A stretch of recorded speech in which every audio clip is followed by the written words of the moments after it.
একটা কথা মনে রাখবেন, প্রিয় ভাই প্রিয় বোন, দুইটা জিনিস লইয়া কখনো অহংকার করবেন না। এক, সম্পদ। দুই, আপনার জীবন। ঠিক আছে? দুই, আপনাকে নিয়ে কখনো অহংকার করবেন না।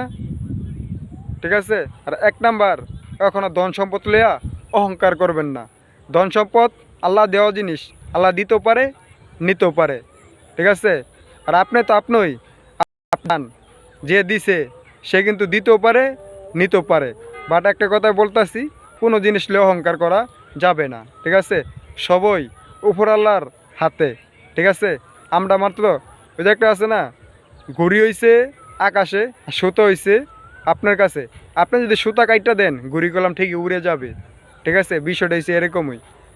আল্লাহ তো সব আঙ্গ জান দিয়ে দিছে, ধন সম্পত্তি ঠিকই দিতেছে। এইসব লয়ে যদি পরের জিনিস লয়ে যদি আমরা অহংকার করি, এই অহংকার কখনো থাকে না, একদিন না একদিন ঠিকই মাটিতে মিশা যাবে।